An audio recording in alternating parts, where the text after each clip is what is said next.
Bab 1964, Pertumpahan Darah. Persetan denganmu! Dasar kamu bajingan! Toby mengucapkan sumpah serapah. Dia terus memuntahkan darah dan merasa sangat sakit perut. Hei, selanjutnya, aku akan membalaskan semuanya. Bukannya tadi kamu memakai kepala saudaraku untuk membuka alkohol? Valentino menyentuh ujung hidungnya sambil memegang pedang tempur di tangannya. Lalu, dia menatap Toby dengan pandangan merendahkan. Kamu! Dasar bajingan! Toby berjuang untuk mengangkat tangannya dan memaki Valentino dengan keras. Ketika kalian membunuh para prajurit negara Nagon, kalian seharusnya memikirkan konsekuensinya. Tapi, kita tidak perlu membicarakan hal-hal itu untuk saat ini. Tadi kamu memakai kepala saudaraku sebagai pembuka botol, jadi sekarang aku. Aku ingin bermain sepak bola, tapi aku tidak bisa menemukan bolanya. Kalau begitu, aku akan meminjam kepalamu saja. Setelah Valentino mengatakan ini, dia tiba-tiba mengayunkan pedangnya dan langsung menebas ke bawah. PVFT! Krak! Suara pisau yang menusuk daging bercampur dengan suara tulang yang hancur pun terdengar. Seketika itu, kepala Toby langsung berguling di tanah.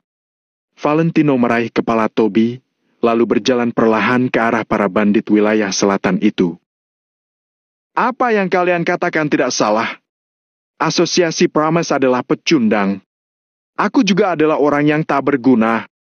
Lebih dari 3 tahun yang lalu, aku dimaki seperti ini. Tapi, kalian harus memahami bahwa pecundang mungkin bisa bangkit. Mungkin bukan hal yang mustahil bagi orang yang tak berguna untuk menjadi dewa yang akan mengendalikan hidup dan mati kalian. Valentino mendengus dingin, lalu tiba-tiba berteriak. Chris, Mario, siap? Chris dan Mario menjawab dengan serempak. Bunuh mereka! Jangan sisakan satu pun! Bukan masalah untuk menumpahkan banyak darah. Setelah Valentino memberi perintah, Chris dan yang lainnya mengangkat senjata di tangan mereka sekali lagi. Tuan, kami salah. Tolong lepaskan kami. Kami tidak akan bertarung lagi. Kami bersedia bergabung dengan kalian. Dalam sekejap, bandit wilayah selatan yang tersisa berlutut di tanah sambil terus menyembah Valentino seperti orang gila. Saat ini, Valentino membawa pergi kepala Toby yang masih meneteskan darah. Penampilan Valentino yang bagaikan dewa kematian sungguh membuat orang ketakutan. Kalau kalian cukup beruntung untuk dilahirkan kembali sebagai seorang manusia di kehidupan berikutnya, jangan pernah memprovokasi negara Nagon.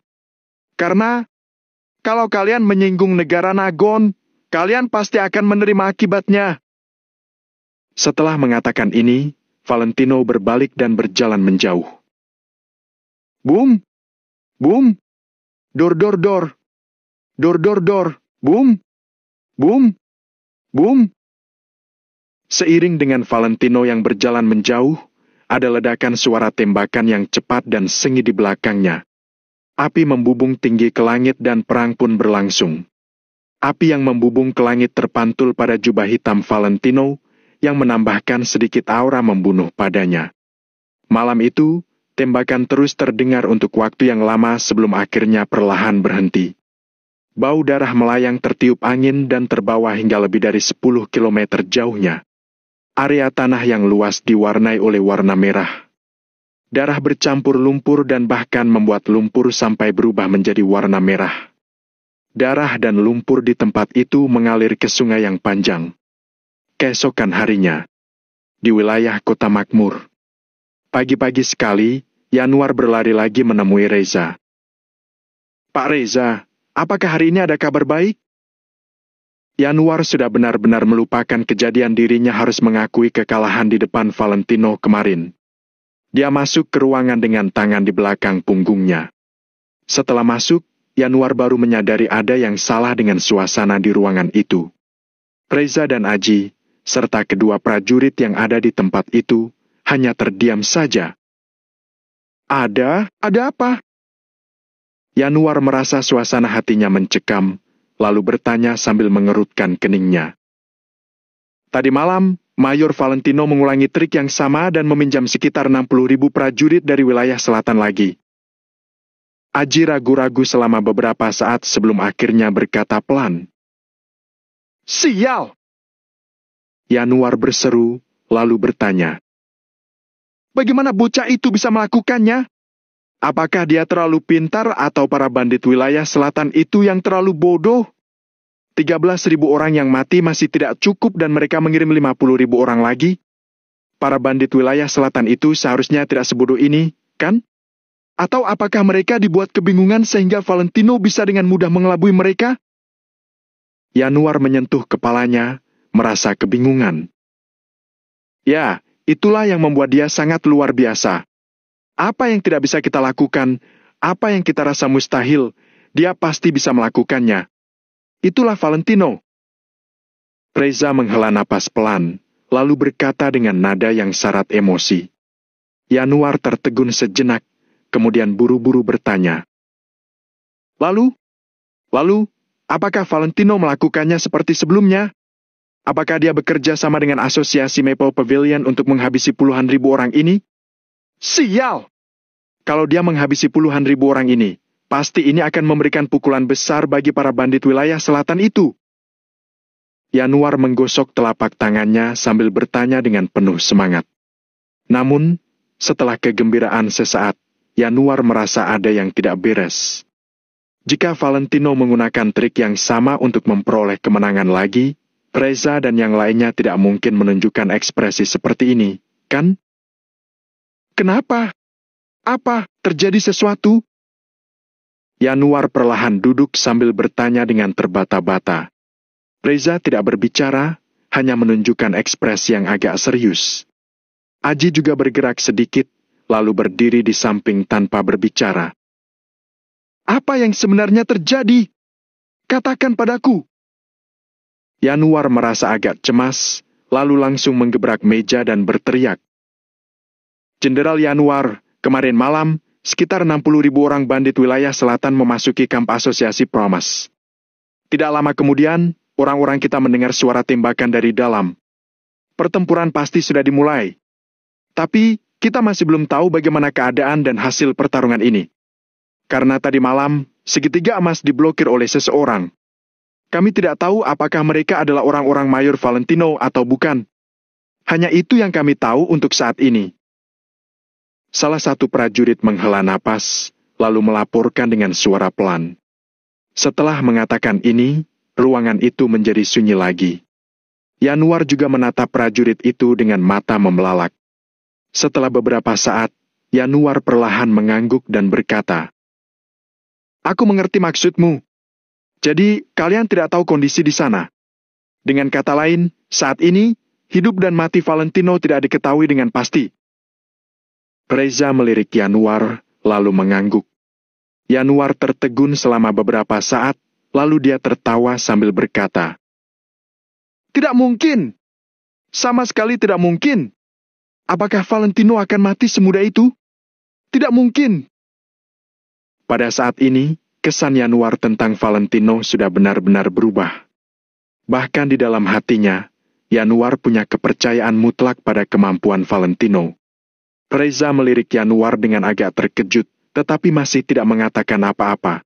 Aji tertegun sejenak, lalu berkata, Yang Pak Reza khawatirkan adalah para bandit wilayah selatan itu sudah mengetahui niat Mayor Valentino. Jadi ini adalah trik mereka. Ya, aku takut mereka akan memainkan trik ini dan langsung membunuh Valentino. Reza mengangguk dengan agak khawatir. Sekarang, Yanuar akhirnya mengerti. Namun, masalah ini memang sangat mungkin terjadi. Karena menurut pengamatan kami, tembakan terdengar dari kamp asosiasi Promas. Jenderal Yanuar, menurutmu apa artinya ini? Tanya Aji. Yanuar langsung menatap Aji dengan mata terbelalak. Bab 1965, sebuah legenda. Bukankah ini berarti bahwa pertempuran telah terjadi di dalam markas asosiasi Promas? Namun, para bandit dari wilayah selatan berada di sana untuk mendukung asosiasi Promas. mengapa malah terjadi pertempuran di markas Asosiasi Promise? Pertempuran itu pasti terjadi antara Asosiasi Promise dengan para bandit wilayah selatan. Tidak. Valentino pasti tidak akan sebodoh itu. Kalau memang terjadi pertempuran, pasti Valentino yang unggul. Ujar Yanuar sambil mengibaskan tangannya. Saat ini, dia sangat mempercayai Valentino. Reza mengangguk kecil, kemudian berkata, "Menurutku juga begitu. Valentino mungkin punya banyak pasukan yang mengepung para bandit wilayah selatan. Tapi, yang aku khawatirkan adalah kalau 60.000 bandit di wilayah selatan menyerang secara serentak, meskipun Valentino dan pasukannya dapat mengatasi mereka, aku takut akan banyak korban jiwa.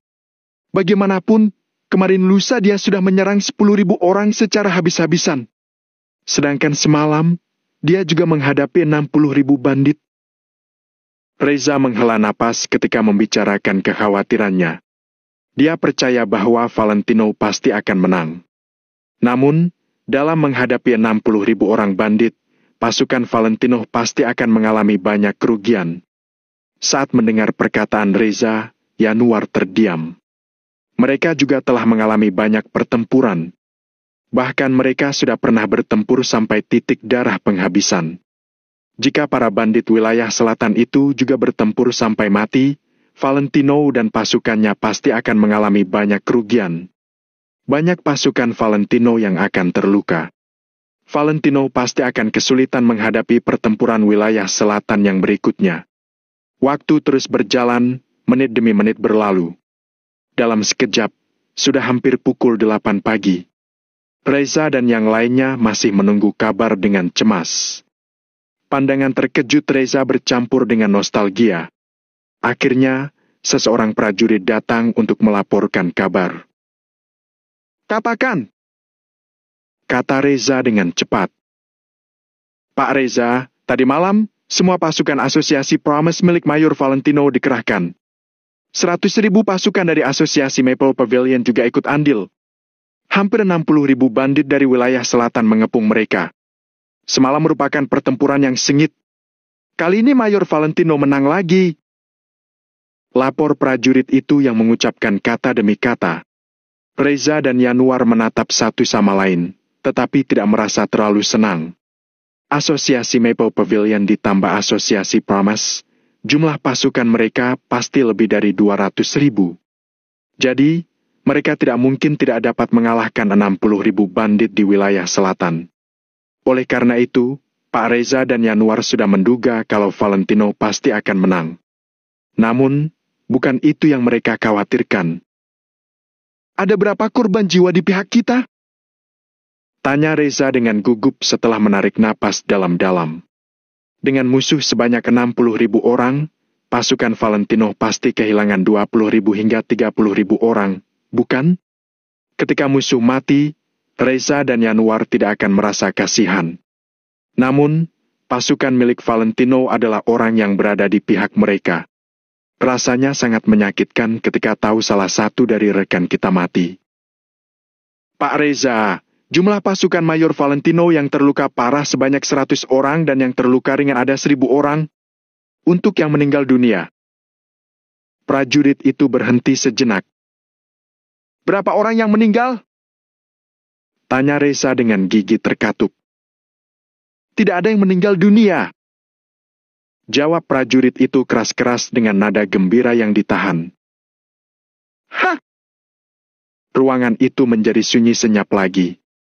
Situasi ini sama dengan sebelumnya. "Berapa orang yang meninggal?" tanya Reza dengan nada membentak sambil menggebrak meja. "Lapor, Pak Reza, jumlah korban meninggal dari pertempuran Mayor Valentino semalam adalah 0. Jawab prajurit itu, dia tetap berdiri dengan tegak. "Wah!" Reza, Aji, termasuk Yanuar juga merasa sangat terkejut. Korban meninggal dunia, 0.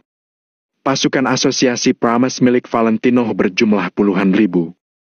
Selain itu, ada 100.000 pasukan dari Asosiasi Maple Pavilion. Bahkan Valentino saja memiliki lebih dari 100.000 pasukan. para bandit wilayah selatan sebanyak 60.000 pasukan dan dilengkapi dengan senjata lengkap. Jika semua pasukan itu dijumlahkan, dalam pertempuran itu sudah melibatkan lebih dari 200.000 orang. Di medan perang seperti itu, Valentino memimpin pasukan dan mencetak rekor dengan tidak adanya prajurit yang meninggal dunia. Bagaimana mungkin? Mustahil! Itu sama sekali tidak mungkin. Informasi ini pasti salah. Pasti ada kesalahan. Yanuar tiba-tiba berdiri, sama sekali tidak bisa untuk tetap tenang. Reza juga tidak bisa tetap tenang. Reaksi pertamanya yang terlihat adalah ekspresi tidak percaya. Bahkan jika Reza sangat mengakui kemampuan Valentino, dia juga tidak percaya kalau tidak ada korban jiwa dalam pertempuran jarak dekat yang melibatkan 200.000 orang. Reza berpengalaman di medan perang selama lebih dari 60 tahun. Dia telah mengalami pertempuran besar maupun kecil yang tak terhitung jumlahnya. Namun, dalam pertempuran, terlepas dari jumlah pasukan di kedua sisi, tidak mungkin tidak ada korban jiwa. Perang akan selalu disertai dengan kematian. Jika tidak ada korban meninggal, itu pasti lelucon. Itu benar, Jenderal Yanuar. Dalam kepemimpinan Mayor Valentino kali ini, hanya ada 1.000 orang yang terluka dan tidak ada yang mati. Prajurit tersebut berdiri tegak di ruangan itu sambil berkata dengan nada serius. Lapor, Pak Reza, laporan terbaru datang dari wilayah selatan. Mayor Valentino membunuh 36.000 bandit wilayah selatan dan menangkap hampir 20.000 orang dalam pertempuran semalam. Pasukan kita tidak ada yang terbunuh dan hanya 1.000 orang yang terluka. Tiba-tiba, prajurit lain datang berlarian sambil berteriak dengan nada penuh semangat. Wah! Semua orang lagi-lagi merasa terkejut. Kali ini, mereka harus mempercayainya. Valentino benar-benar berhasil. Keberhasilan ini seperti dongeng. Tidak ada korban jiwa. Bagaimana Valentino melakukannya? Terlalu mudah baginya untuk memimpin pasukan dalam pertempuran. Valentino sangat lihai dalam memimpin pasukan untuk memenangkan pertempuran.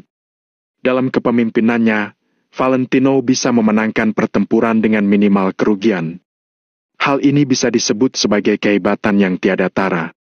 Valentino bisa membunuh puluhan ribu musuh dan sama sekali tidak ada yang meninggal di pasukannya.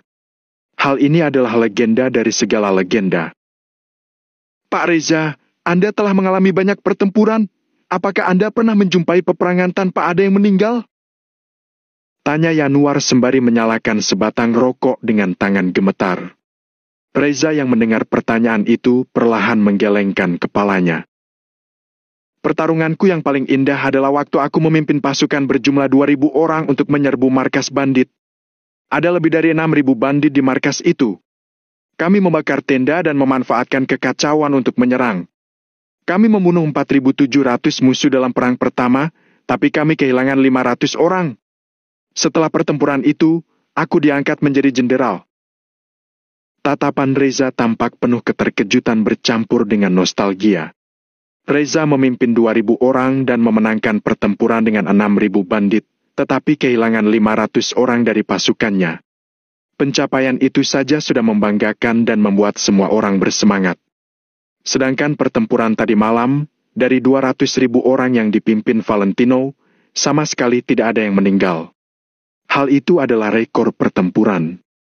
Dibandingkan dengan pencapaian Valentino, rekor Reza tidak ada artinya.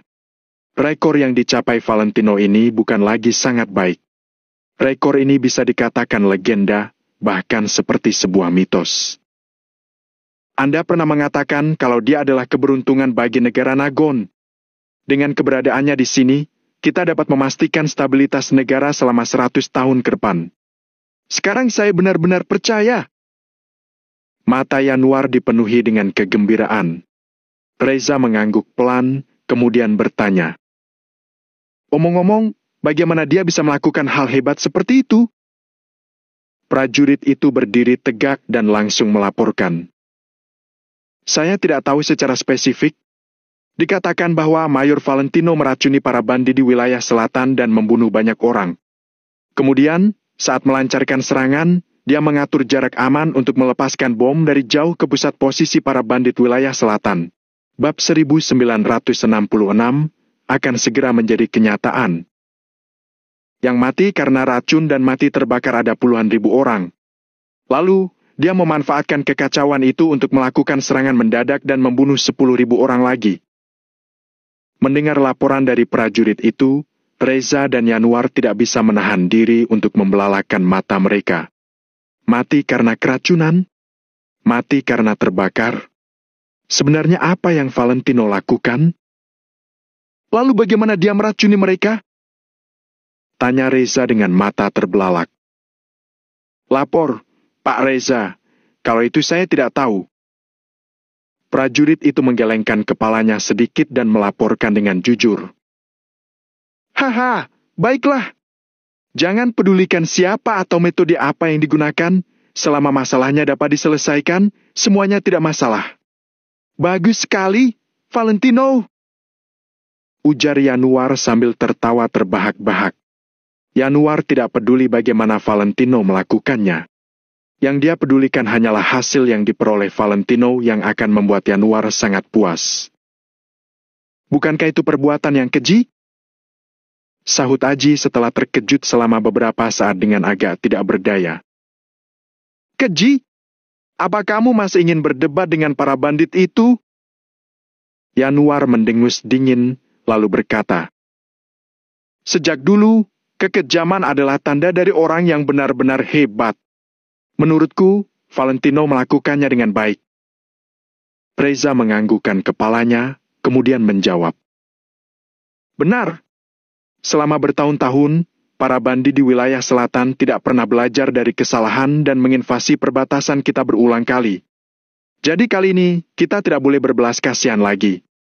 Kita harus menggunakan ancaman dan intimidasi untuk mencegah bandit lainnya berulah. Dalam menghadapi beberapa musuh, kamu harus membunuh sampai dia merasa takut setengah mati dan takut ketika melihatmu. Dengan begitu, kamu baru bisa menjaga stabilitas wilayah. Valentino sangat hebat. Setelah mengatakan itu, Reza memuji Valentino lagi. Tidak ada yang mati. Pencapaian legendaris ini harus tercatat dalam sejarah. Valentino lagi-lagi mengejutkan Reza dan semua orang. Hal ini membuat Reza benar-benar merasa terharu. Jika saja dia tidak mau memberi Valentino kesempatan seperti itu, bagaimana bisa ada banyak kabar baik seperti hari ini? Reza sudah memenangkan banyak pertempuran selama hidupnya, tetapi tidak ada yang membuatnya bahagia melebihi keputusannya saat ini. Yanuar, kalau waktu itu aku tidak menghalangi kalian, apa kalian akan menghukumnya sampai mati? Sekarang, apa yang ingin kalian katakan? Saat ini, Reza merasa sangat bahagia. Pak Reza, jangan begitu, setiap manusia pasti tidak akan luput dari kesalahan. Kali ini, saya memang salah. Saya tidak akan pernah mengungkit masalah ini lagi. Saat Valentino kembali, saya pasti akan meminta maaf padanya. Yanuar menunjuk kepalanya sambil berbicara dengan penuh keyakinan. Haha, seharusnya waktu dia kembali sudah dekat. Reza tertawa terbahak-bahak sambil mengulurkan tangannya untuk membelai janggutnya dengan ekspresi penuh harap di wajahnya. Pak Reza, sekarang Mayor Valentino sudah menjadi penguasa di segitiga emas. Kalau kedua asosiasi digabungkan, jumlahnya bisa mencapai lebih dari 200.000 orang. Selama dia yang memimpin pasukan ke wilayah selatan dan menyerang sepanjang jalan, dia bisa memusnahkan perbatasan wilayah selatan dalam beberapa hari. Masa kemenangan akan segera tercapai? Aji berkata dengan sangat gembira. Orang lainnya juga merasa bersemangat. Semua orang terlihat sangat bersemangat. Jika Valentino benar-benar bisa melenyapkan bandit di wilayah selatan, maknanya sangat besar. Pada saat itu, mereka tidak hanya dapat meningkatkan kehormatan negara, tetapi juga dapat menghalangi kekuatan lain di perbatasan, sehingga kekuatan-kekuatan itu tidak berani bersikap terlalu lancang. Lagi pula, jika Valentino bisa membebaskan wilayah selatan, dia bisa membebaskan perbatasan wilayah timur, bahkan tempat lainnya juga. Dapat dikatakan bahwa saat ini Valentino adalah kartuas dari negara Nagon. Begitu kartuas dikeluarkan, semua lawan yang berniat jahat pasti akan segera mundur. Benar, Kalau terus seperti ini, wilayah selatan akan segera musnah. Yanuar juga menganggukkan kepalanya, dalam hatinya dipenuhi dengan emosi. Namun, ketika Reza dalam suasana gembira, dia menggelengkan kepalanya. Bukankah kalian sedikit lupa dengan harga diri kalian?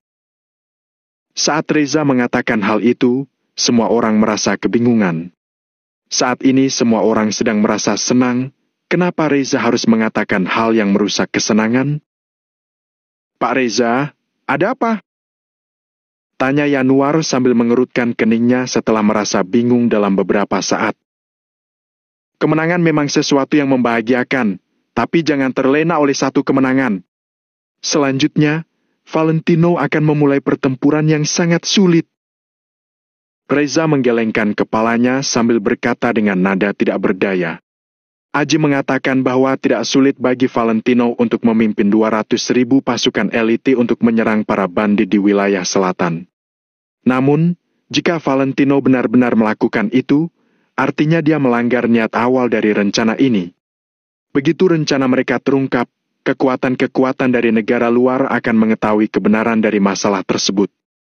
Pada saat itu, tidak hanya Valentino yang akan berada dalam bahaya. Namun, negara Nagun juga akan menjadi sasaran oleh banyak pasukan dari negara luar. Sebelum beberapa masalah itu terungkap, semuanya terlihat baik-baik saja dan damai di luar. Namun, begitu mendapat kesempatan, kekuatan-kekuatan itu tidak akan menunjukkan rasa belas kasihan. Contoh seperti itu bukan pertama kalinya dalam sejarah negara Nagun. Pak Reza, jadi maksud Anda, Mayor Valentino masih tidak bisa memimpin prajurit untuk mengepung dan menekan wilayah selatan? Aji terlihat lebih tenang dan mulai menganalisis dengan serius. Tentu saja. Reza menganggukkan kepalanya sedikit, kemudian berkata, kalau Valentino melakukannya terlalu jelas, dia pasti akan segera ketahuan. Setelah terungkap, apakah pasukan dari luar negara itu akan duduk diam? Setiap tempat punya peraturannya sendiri. Begitu pula perbatasan juga punya peraturannya sendiri. Singkatnya, kalau Valentino melakukan hal yang ceroboh, pasukan negara luar akan tertarik untuk campur tangan. Pada saat itu, dia akan menghadapi pasukan yang sebenarnya. Reza berdiri perlahan dengan tangan di belakang punggungnya dan memancarkan sedikit kekhawatiran di matanya. Seperti yang dia katakan, tidak ada hal yang bisa dicapai tanpa peraturan. Dimanapun pasti ada peraturan tersembunyi yang berlaku untuk mereka. Dalam peraturan kali ini, mungkin tidak ada yang bisa mengendalikannya. Namun, begitu peraturan itu dilanggar, mereka akan melakukan pembalasan secara brutal. Yang perlu digarisbawahi adalah tidak boleh terlalu melewati batas. Reza telah berada di medan perang selama lebih dari 60 tahun. Dia telah berkelana baik di dalam maupun di luar negara selama beberapa dekade terakhir. Dia telah melihat dan juga memahami terlalu banyak hal yang mengejutkan. Oleh karena itu, dia selalu menyimpan kekaguman pada dunia ini. Pak Reza, menurut saya, Anda terlalu mengkhawatirkan hal ini. Selama pasukan luar negara berani mengirim pasukan, kita tidak akan kekurangan orang. Saya akan segera mengirim 100.000 pasukan untuk membantu Valentino. Yanuar melambaikan tangannya sambil berbicara dengan nada sedikit menghina. Namun, Reza hanya melambaikan tangannya sedikit. Lalu apa? Kemudian kita akan memulai pertempuran dengan kekuatan dari luar negara dan memicu perang dunia ketiga. Kamu harus mengerti sekarang masyarakat itu seperti apa. Kamu harus lebih memahami bahwa begitu ada perang, rakyat biasa yang akan selalu menderita. Saat ini, kita hanya mencari keharmonisan dan pembangunan. Peperangan itu tidak ada artinya. Sama seperti senjata nuklir, kita memilikinya, tetapi kita tidak harus menggunakannya. Itu hanya digunakan untuk pencegahan saja. Reza mengatakan begitu banyak hal yang membuat Yanuar serta yang lainnya terdiam sambil menundukkan kepala. Efeknya adalah pasukan dari luar negara itu akan diam-diam membuat gerakan kecil melawan negara Nagun. Sebenarnya tidak masalah jika para pasukan itu tidak keterlaluan. Jika keterlaluan, negara Nagun pasti akan mengambil tindakan untuk menghukum mereka. Namun, mereka juga akan melakukannya secara diam-diam. Bahkan jika pihak musuh tahu bahwa itu dilakukan oleh negara Nagon, selama tidak ada bukti, itu tidak akan menjadi masalah besar. Tidak apa-apa untuk terlibat dalam perkelahian kecil secara diam-diam, tetapi begitu hal kecil itu meningkat menjadi perang yang sesungguhnya antar kedua negara, maka tidak ada yang akan mampu membayar harganya. Pak Reza, kami mengerti. Lalu apa yang harus dilakukan Valentino selanjutnya? Apa dia akan terlena oleh kemenangan sehingga membuat keputusan yang ceroboh? Bab 1967, Siklus. Yanuar mengangguk, lalu bertanya dengan alis berkerut. Dia tidak akan terlena.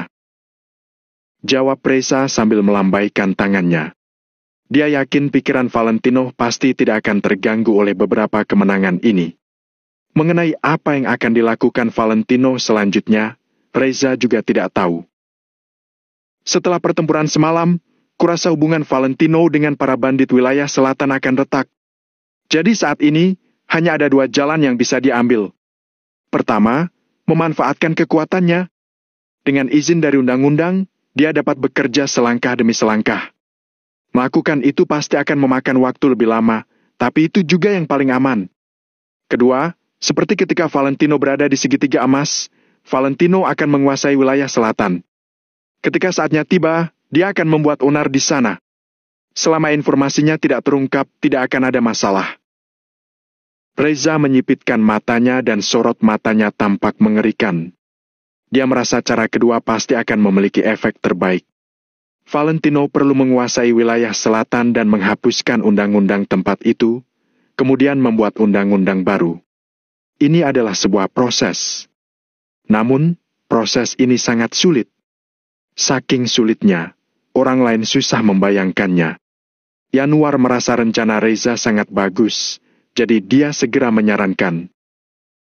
Pak Reza, karena Anda memiliki 2 rencana ini, saya rasa seharusnya Anda memberitahu Valentino, lalu memintanya untuk memikirkannya. Tidak.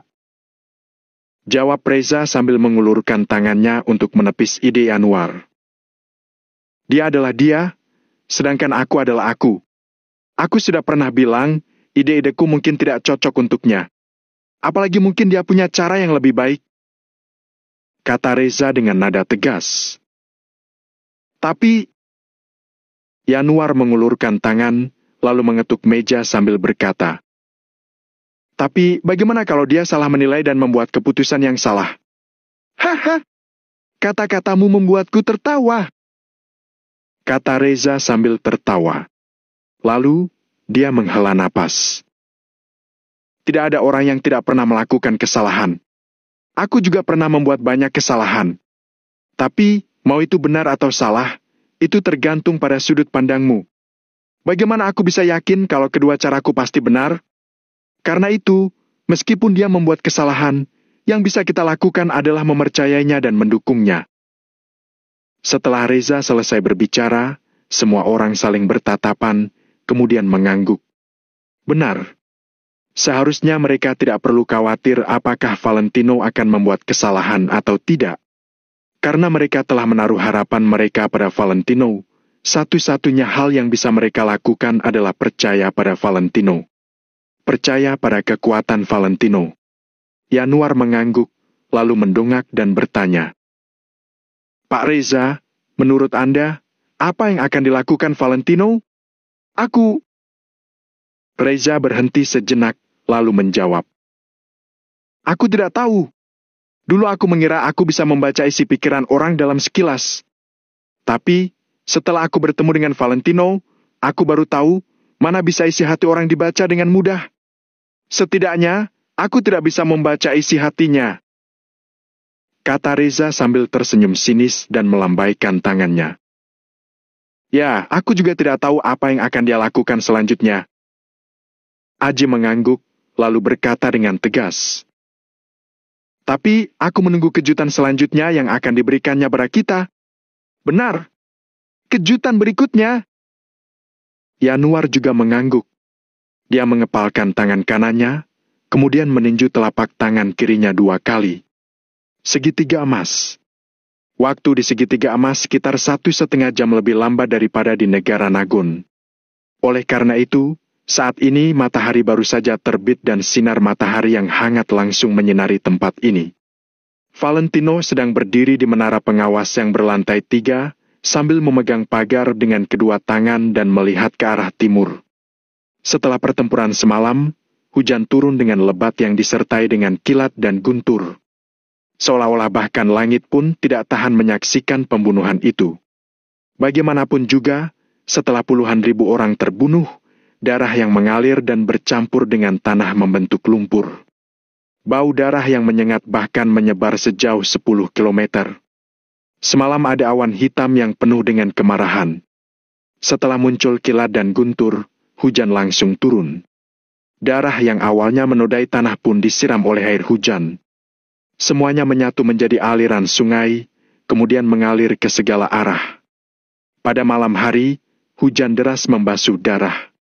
Pagi ini, matahari terbit seolah-olah untuk menandai awal dari siklus lain. Valentino menggenggam pagar tersebut dengan kedua tangannya. Sebatang rokok dijepit di antara jari telunjuk dan jari tengah kanannya. Tatapan mata dan raut wajahnya tampak sangat tenang. Di sebelah kiri Valentino adalah pisau bajanya dan bilahnya memiliki noda darah sudah mengeras. Di meja kecil sebelah kanannya, ada segelas anggur merah yang semenawan warna darah. Di menara pengawas yang tinggi, Valentino bisa mengabaikan seluruh kamp asosiasi Pramas. Pada saat ini, orang-orang kamp datang dan pergi. Banyak prajurit sedang sibuk dengan sesuatu. Valentino menoleh ke tempat pertempuran terjadi semalam. Semua tempat itu berwarna merah darah. Mau itu lumpur, rumput atau bahkan tenda kamp, semuanya berwarna merah darah. Saat ini, banyak prajurit sedang menggali lubang untuk mengubur mayat bandit wilayah selatan. Mereka menggunakan sekop untuk menggali tanah sedalam 20 hingga 30 cm. Tanah yang digali bahkan berwarna merah. Bisa dibayangkan berapa banyak darah yang mengalir sampai tanah sedalam 20 atau 30 cm itu berwarna merah. Di sekitar, mayat menumpuk seperti gunung. Ada banyak sekali lengan dan anggota badan korban. Valentino mengambil gelasnya, lalu menyesap anggur merah tersebut. Warna merah menodai ujung mulutnya. Sambil memegang segelas alkohol, Mario bertanya, "Kak Valentino, apa yang sedang kamu pikirkan?" Valentino menggelengkan kepalanya, lalu dia menunjuk mayat-mayat yang berada di kejauhan itu. "Mario, lihatlah. Di dunia ini tidak ada protagonis dan tidak ada orang yang kuat sejak lahir. Orang disebut kuat setelah dia menginjak mayat-mayat orang lemah untuk naik ke posisi tinggi yang dikagumi oleh 10.000 orang. Setelah itu, orang itu baru menjadi orang kuat." Sorot mata Valentino tampak emosional. Kata-kata yang dia ucapkan pun membuat Mario berpikir untuk waktu yang lama. Mario menggoyangkan gelasnya dengan lembut sambil berkata, "Kak Valentino, aku hanya tahu selama aku kuat, aku tidak akan diinjak orang lain. Kita tidak bisa mengubah dunia ini. Kita juga tidak bisa mengubah pikiran orang lain. Jadi, kita hanya bisa mengubah diri kita sendiri. Selama aku bisa melindungi orang-orang di sekitarku, tidak peduli aku akan menjadi orang apa, aku tidak akan menyesalinya." Mario mendongak ke arah matahari. Valentino mengangguk, kemudian dia diam-diam bergumam pada dirinya sendiri. "Mengubah diri kita sendiri. Benar. Mengubah diri kita sendiri." Mario menatap Valentino dengan tatapan mata yang sangat tegas. Valentino dan Mario saling bertatapan selama lebih dari 10 detik, kemudian mereka berdua memalingkan wajah mereka. "Tidak usah menghiburku. Sekarang aku tidak serapuh dulu. Aku tidak pernah berharap untuk mengubah dunia ini. Tapi, siapapun yang mengancam orang-orang di sekitarku, aku tidak akan mengampuninya dengan mudah. Aku mengatakan semua ini kepadamu hanya untuk memberitahumu orang kuat ditakdirkan untuk menginjak mayat-mayat orang lemah. Bagaimanapun juga, orang lemah hanya bisa menjadi batu loncatan orang lain. Dan semua yang telah kulakukan hanya agar aku dan kalian tidak menjadi batu loncatan bagi orang lain. Sesederhana itu." Valentino mengambil gelasnya, kemudian meninju lengan Mario dengan pelan. Bab 1968, Membantai Asosiasi Pramas. Aku mengerti, Kak Valentino. Orang kita tidak akan pernah menjadi batu loncatan. Mario diam selama 2 detik sebelum berkata lagi. Selama kamu yang memimpin kami tidak akan pernah menjadi maya di bawah kaki orang lain. Baik? Valentino mengangguk, lalu meminum anggur merahnya. Setelah Mario berbicara dengan Valentino sebentar, dia turun dari menara pengawas. Valentino mengangkat gagang telepon kabel di sebelahnya, lalu mencoba menghubungi nomor seseorang. Aku benar, pengacak sinyal hanya dapat mengganggu jangkauan setinggi 5 meter dari tanah. Kata Valentino pada dirinya sendiri, lalu dia memutar nomor lain. Valentino, bagaimana laporan pertempuran kali ini? Saat panggilan tersambung, langsung terdengar suara Dekin. Valentino diam sejenak, setelah itu berkata dengan sungguh-sungguh. Aku hampir memusnahkan asosiasi Maple Pavilion. Mereka sudah mau berakhir. Pinjamkan aku 30.000 orang lagi, aku akan membantai mereka. Dekin tercengang, lalu dia langsung bertanya dengan mata terbelalak. Apa maksudmu? Kamu belum membunuh mereka semua? Saat ini, Valentino terlalu malas untuk menjelaskan kepada Dekin. Dia hanya menjawab. Belum. Tinggal sedikit lagi. Valentino, apa kamu sedang bercanda denganku? Aku sudah mengutuskan 30.000 orang untukmu. Selain itu, kamu juga mendapatkan hampir 30.000 orang dari tempat lain. Kamu mempunyai hampir 60.000 orang, tapi kamu masih belum menghabisi asosiasi Maple Pavilion? Dekin langsung naik pitam, lalu memukul meja. Valentino tersenyum dengan penuh arti. Dia sama sekali tidak marah. Sebaliknya dia malah melihat ke kejauhan. Ke arah selatan. Seharusnya sekarang Dekin pasti sedang memukul meja di tenda kemahnya, kan? Tuan Dekin, asosiasi Maple Pavilion memang sangat kuat. Hal itu tidak bisa dipungkiri. Kata Valentino dengan datar sambil menyalakan sebatang rokok. Jadi, bagaimana dengan sumpahmu yang sebelumnya? Aku juga bodoh. Aku malah meminjamkanmu prajurit lagi. Apa kamu tahu cara mencuci otak? Dekin benar-benar sangat marah saat ini.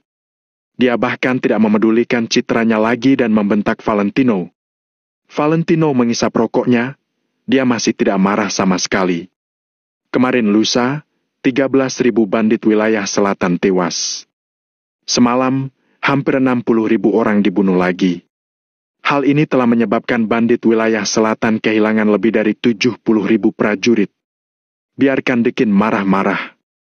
Kalau mereka bisa membiarkan Valentino membunuh 70.000 musuh lagi, Valentino tidak masalah berdiri di depan mereka sambil dimarahi. Tuan Dekin, jangan marah. Ini semua kecelakaan. Asosiasi Maple Pavilion yang tiba-tiba melancarkan serangan. Saat itu, orang-orang yang kamu kirim bilang kami tidak berguna dan mereka masih ingin minum alkohol. Kalau mereka tidak boleh minum, mereka tidak mau pergi berperang. Aku tidak punya pilihan selain biarkan mereka minum. Lalu, asosiasi Maple Pavilion tiba-tiba menyerang.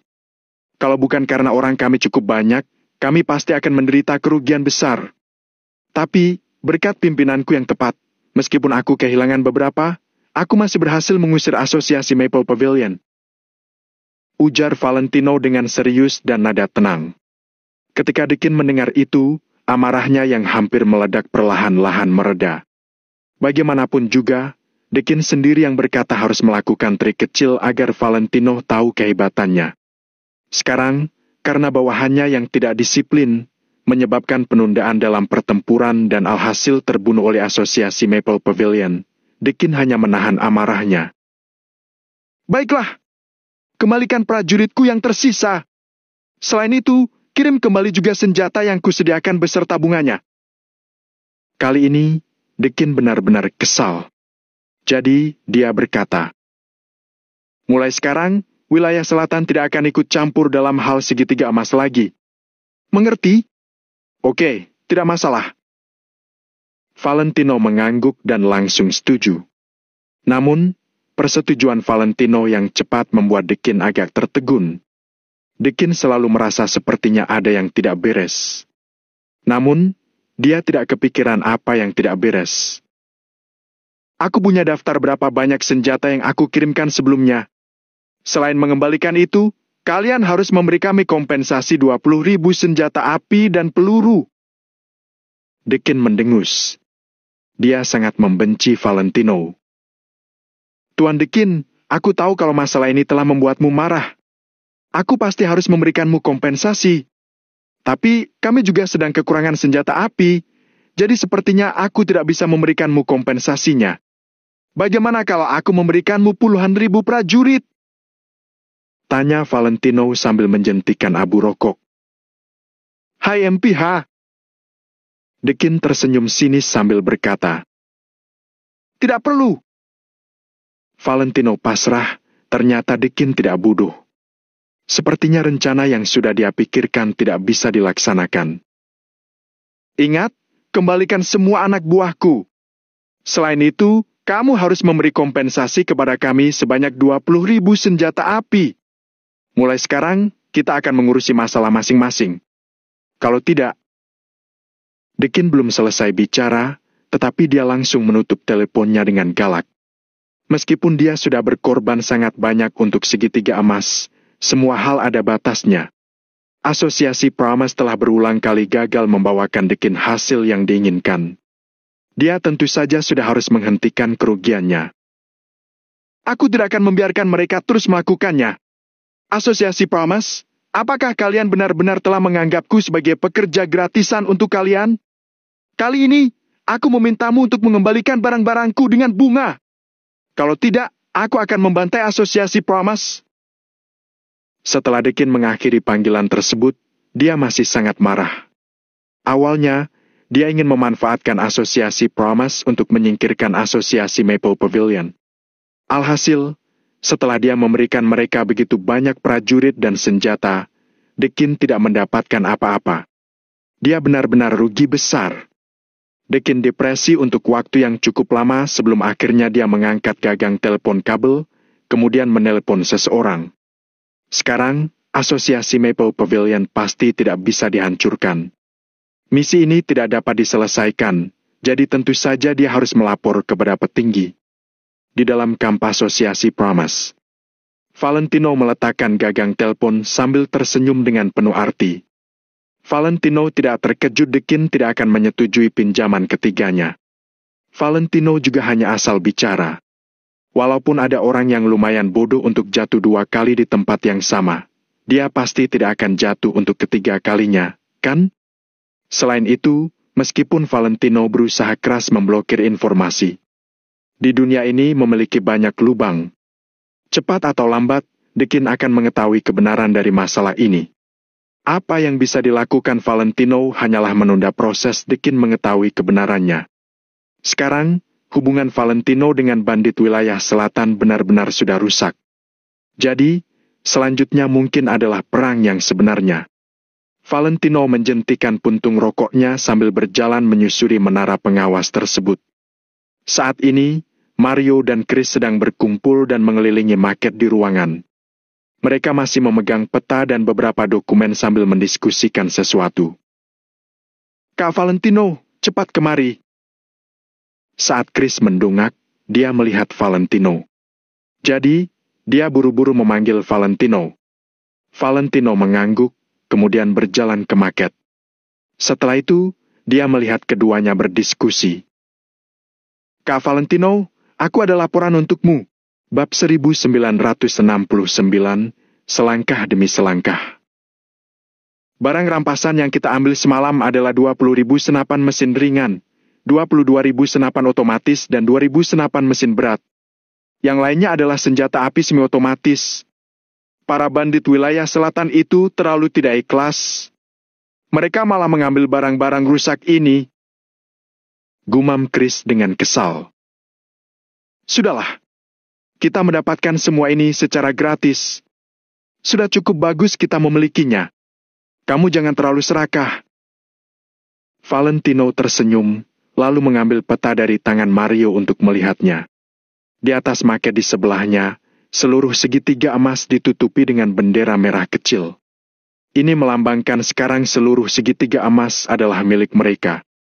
Setelah Valentino melihat peta, Dia mengulurkan tangannya untuk mengutak-atik maket.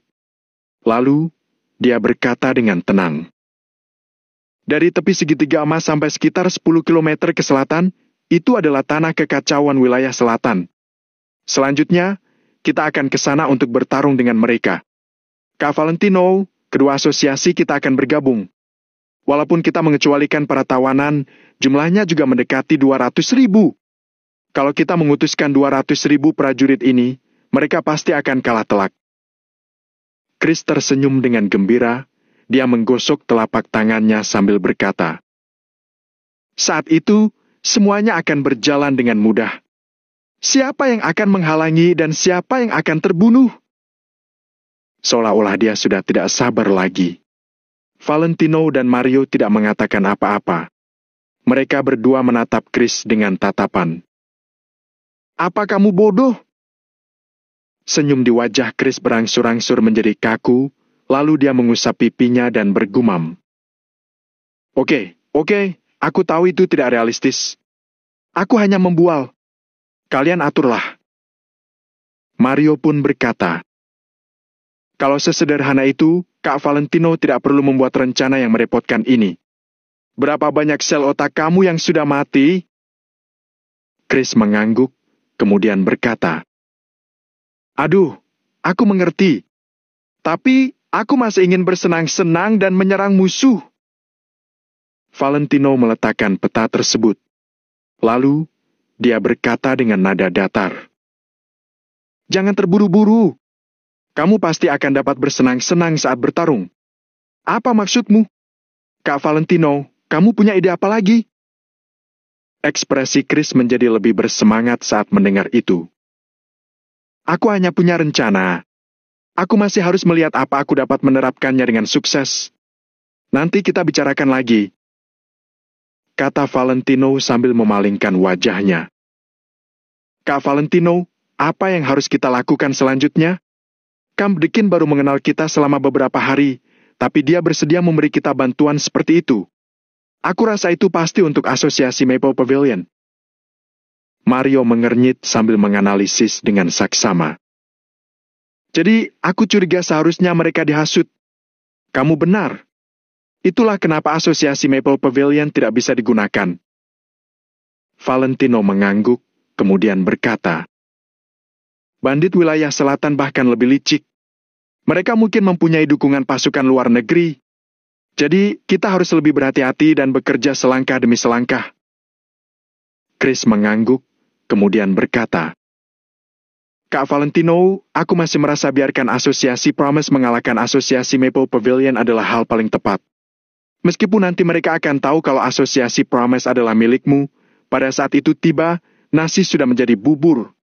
Apa yang bisa mereka lakukan setelah mereka tahu?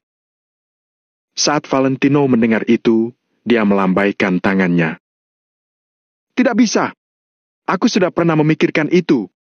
Kalau aku melakukan itu, aku bisa merilis informasi kalau aku menang dari asosiasi Maple Pavilion di pertempuran semalam. Tapi, aku lupa kalau wilayah kekuasaan asosiasi Maple Pavilion benar-benar sangat besar. Asosiasi Maple Pavilion memiliki lebih dari 100.000 dan mendekati 200.000 prajurit, sedangkan asosiasi Promise hanya memiliki lebih dari 100.000 orang, meskipun ditambah dengan bala bantuan dari bandit wilayah selatan. 100.000 orang melawan 200.000 orang, lalu pada akhirnya pasukan dengan 100.000 orang yang menang. Kalau itu kamu, apakah kamu akan percaya? Valentino menatap Chris. Aku pasti tidak percaya. Chris menggelengkan kepalanya, kemudian berkata, perbedaan jumlahnya 2 kali lipat. Itu pasti tidak mungkin. Benar. Kalau kamu tidak percaya, mereka juga tidak akan percaya. Kalau kita benar-benar melakukan itu, mereka pasti akan merasa curiga dan merasa ada yang aneh. Lalu, mereka akan mencari tahu tentang detail sebenarnya dari asosiasi Promise. Saat itu, semua rencana negara Nagon akan terungkap dan kita akan disalahkan. Ketika membahas tentang masalah ini, Valentino juga sakit kepala. Kalau dari awal asosiasi Maple Pavilion tidak begitu kuat, Valentino bisa menyingkirkannya. Namun, wilayah kekuasaan asosiasi Maple Pavilion sangat besar. Mereka tidak bisa dikalahkan dengan mudah. Chris dan Mario juga mengerti maksud Valentino, jadi mereka langsung merasa agak khawatir. Kalau begitu, apa yang harus kita lakukan selanjutnya? Tanya Mario setelah lama terdiam. Valentino meletakkan tangannya di belakang punggung sambil berkata, "Sekarang, hubungan kita dengan bandit wilayah selatan sudah rusak. Barusan Dekin bilang dia ingin aku mengembalikan semua anak buah dan senjatanya. Berani-beraninya." Chris langsung melotot dan berkata, "Kalau dia benar-benar hebat, suruh dia datang dan mengambilnya sendiri." Chris berkata lagi, "Brengsek! Tidak ada yang boleh mengambil barang yang sudah didapatkan Kak Valentino dengan kemampuannya sendiri. Tentu saja aku tidak akan mengembalikannya, jadi aku akan menundanya untuk saat ini. Selesaikan semua hal di segitiga emas secepat mungkin. Setelah itu, aku akan memikirkan cara memasukkan pasukan ke wilayah selatan." Setelah Valentino mengatakan itu, dia masuk ke kamar untuk beristirahat. Mario dan Chris mengangguk. Mereka juga mulai membuat pengaturan yang sesuai dengan instruksi Valentino.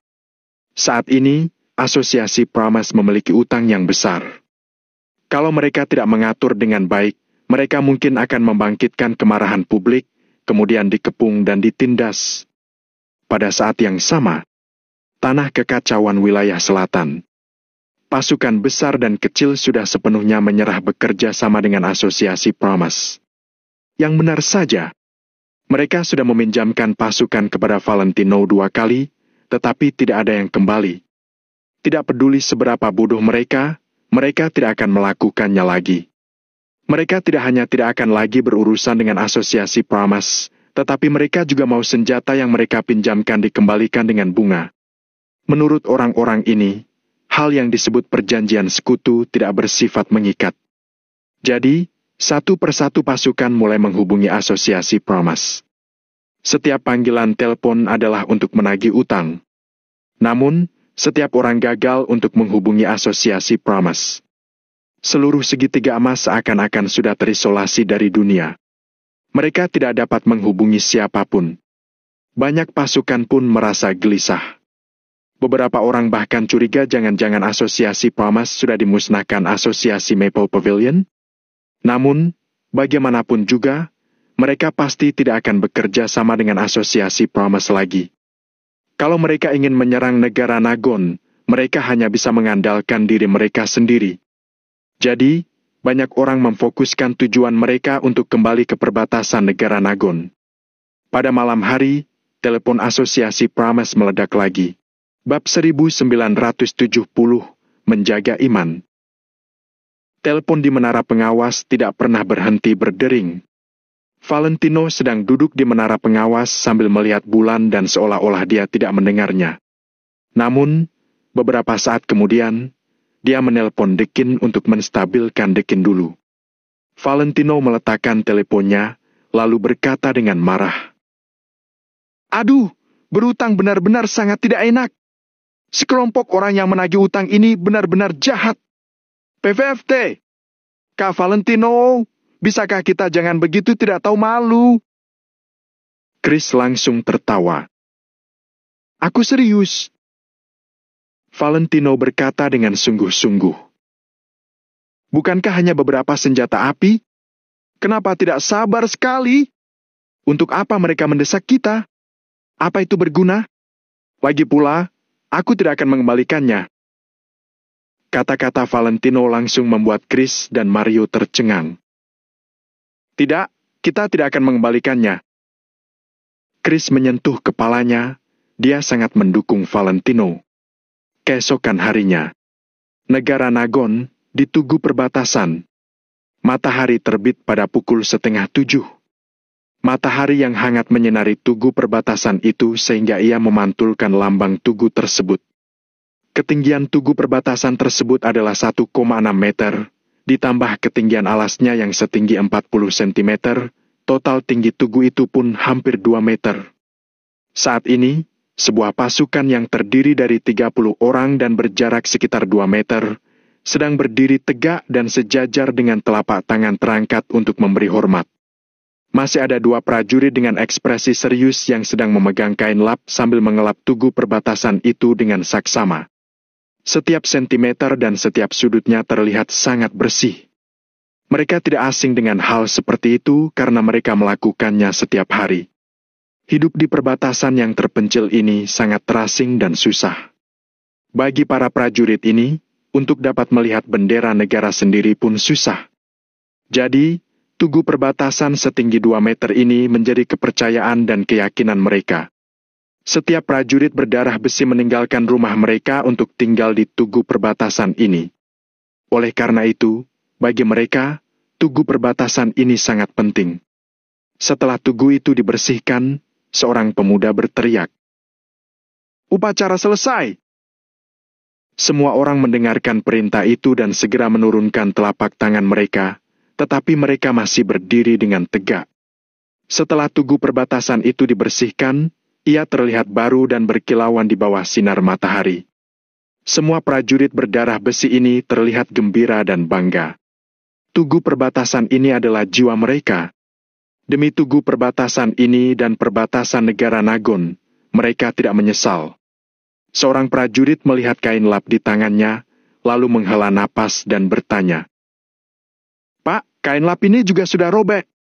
Apa lain kali kita perlu menggantinya?" Prajurit yang sedikit lebih tua itu menoleh, lalu berkata, "Lain kali pakai bajuku. Karena tugas kita adalah menjaga perbatasan, kehidupan kita lebih susah daripada orang lain. Meskipun petinggi ingin mengirimkan barang kepada kita, itu juga tidak mudah. Jadi, jangan ada yang mengeluh." Setelah pemimpin itu selesai berbicara, hampir 30 prajurit itu mengangguk. Tak satu pun dari mereka memiliki keluhan. Ini adalah tanggung jawab mereka. Melindungi negara adalah hal yang harus dilakukan setiap pahlawan. Saat salah satu prajurit tersenyum sambil berkata, "Karena kita tinggal di perbatasan, kita pasti akan hidup susah. Selain itu, tidak ada yang memaksa kita untuk kemari. Kita semua yang ingin datang ke sini. Bagaimana mungkin kita akan mengeluh?" Kemudian, dia memeras kain lap tersebut sebelum memasukkannya ke dalam saku. Prajurit ini memiliki kulit gelap dan wajah yang baik. Dia terlihat sangat jujur. Pemimpin itu melirik pria berkulit gelap tersebut, lalu bertanya, "Edi, kamu akan dipulangkan bulan depan, kan?" Edi mematung, lalu dia memaksakan seolah senyuman sambil berkata, "Benar, Pak. Aku akan dipulangkan bulan depan." "Hah? Baiklah. Kamu juga sudah bertugas di sini selama beberapa tahun. Sudah saatnya kamu pulang. Aku dengar kamu adalah anak tunggal di keluargamu." Pemimpin itu menggertakkan giginya, lalu dia tersenyum. "Ya, terutama saudara-saudaramu telah menungguku bertahun-tahun. Kalau aku tidak pulang juga, orang tuanya akan menikahkannya dengan orang lain." Edi tersenyum lebar yang menunjukkan sederet gigi putihnya. Pemimpin itu terdiam selama beberapa detik, lalu dia melambaikan tangannya sambil berkata, "Baik, pulanglah, pulanglah." Edi segera berdiri tegak, lalu berkata dengan serius kepada semua orang, "Pak, tenang saja. Kapanpun kamu memerlukanku, aku akan kembali. Selama aku dipanggil kembali, aku akan menjadi orang pertama yang kembali." Semua orang menggelengkan kepala sambil tersenyum. Kemudian, mereka menepuk bahu Edi sebelum berpisah. "Tetap waspada. Akhir-akhir ini, ada banyak pergerakan di segitiga emas. Aku tidak tahu apa yang telah terjadi. Masalah di sana tidak ada hubungannya dengan kita, tapi tidak ada orang yang boleh masuk ke wilayah kita." Teriak pemimpin itu. Semua orang pun langsung mengangguk dan mengiyakan pemimpin itu. Sedangkan Edi berdiri di depan tugu perbatasan. "Teman lama, aku sudah menjagamu selama beberapa tahun. Aku akan pergi bulan depan.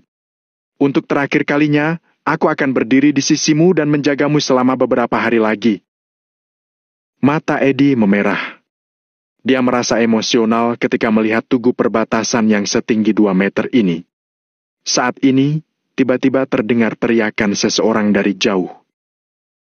"Hei, hentikan ia! Jangan sampai ia kabur!" Edi dan yang lainnya tanpa sadar menoleh. 100 orang sedang berlari dengan cepat dan di depan mereka adalah seekor kelinci abu-abu. Eddie dan yang lainnya menyipitkan mata mereka. Lalu, amarah membara di hati mereka semua.